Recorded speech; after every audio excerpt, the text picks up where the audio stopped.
À quelques mètres de la plage, les déchets s'accumulent en bord de route. Une image bien trop fréquente à Marseille, surtout en pleine période estivale. La propreté, je veux dire, n'est pas toujours au rendez-vous, quoi.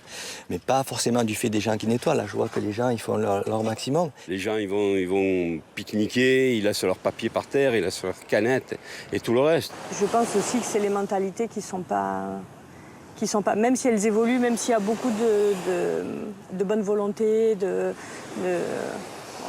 d'associations qui sont là, tout ça, mais je pense que ça suffit pas. Pourtant, ce matin, de nombreux agents s'affairent autour des plages du Prado. Car la ville a largement renforcé ses moyens cet été. 160 saisonniers supplémentaires, des horaires élargis et un dispositif actif 7 jours sur 7, renforcé par les actions de nombreuses associations. Ça, c'est samedi matin avant que les personnes viennent pour nettoyer. Donc, on est en pleine calanque de Sormiou. Donc, Sur le terrain depuis presque 10 ans, Eric constate lui aussi quelques améliorations. Ça nous rassure en tant qu'asso de voir que les institutions nous suivent, ils mettent les moyens. Mais encore une fois, ils ont beaucoup de retard, donc ils essaient de rattraper comme ils peuvent. Et surtout, ça fait 5-6 ans qu'on le voit à Marseille, un surtourisme. C'est pas que de leur faute, encore une fois, mais si on mélange tout ce que je viens de vous dire, surtourisme, surconsommation, incivisme, manque de sanctions, et ça s'accumule et ça fait qu'on arrive avec une quantité de déchets astronomique.